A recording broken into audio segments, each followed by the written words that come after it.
The parents of 16-year-old Imani Bell are heartbroken their daughter is not coming home. Imani Bell played ball at Elite Scholars Academy in the Clayton County Public Schools. They say the 11th grade high school basketball player was practicing outside, running up bleachers on a hot Georgia day when the heat index was 106. Bell took part in an outdoor practice that eventually cost her her life. Her skin was just hot like a stove and her body was stiff, so they had ice packs on her. Bell's mother, Dorian, spoke with ABC News last year. Bell was overcome by heat, rushed to the hospital, and later died. Why were they outside? Temperature was above 100. So imagine my child running in that, and that was the first day of conditioning.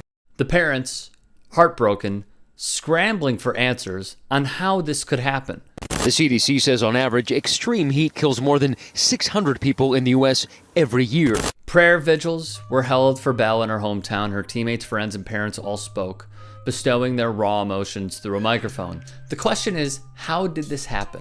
Was it avoidable? And what are the legal ramifications of Bell's death? The parents are demanding answers. Local reporting found the academy may have violated the district's policy on athletes practicing outdoors because of the heat.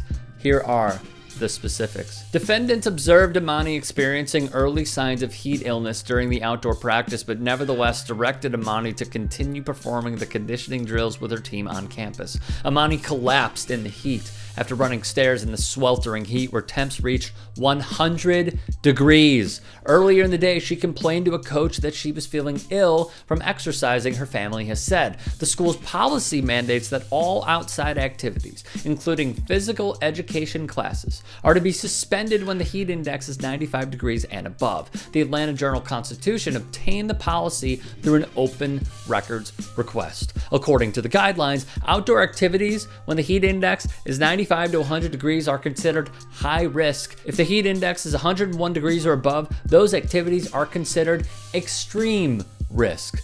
Per the Times, at the time of Imani's collapse, the heat index ranged from 101 to 106 degrees. The question remains, who allowed practice to proceed? What was the protocol? This, in my opinion, was clearly avoidable. It just was hard to, hard to deal with, kind of hard to manage, and it still seems so surreal, man, it's just been real tough. It's just been real hard for me. A lot of pain.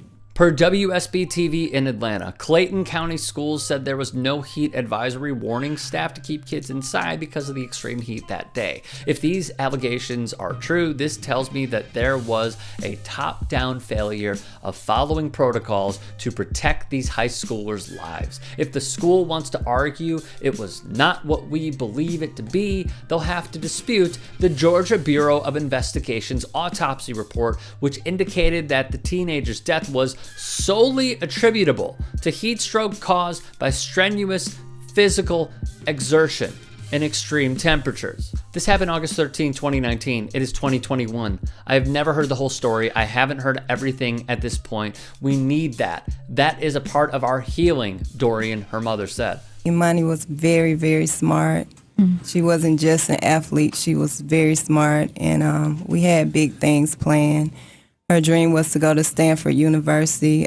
She was a dual enrollment student, took a class at Elite, and then she was off to Clayton State every day to take her classes, and very driven. I was just her support. I felt like just like her assistant. Whatever she needed, I was there. The parents have now filed a lawsuit naming Jason Greenlee the school's athletic director, Kevin Davis, the coach of the girls' basketball team at the time, Shonda Shaw, the principal, and Philip Ramsey and Ashley Baker, assistant principals. Criminal charges need to happen and need to go forward against some of these people, attorney Justin Miller said, because this is ridiculous. If you'd like to hear more thought-provoking content like TYT Sports on Facebook and to help in my journey to keep media independent, go to tyt.com/Rick.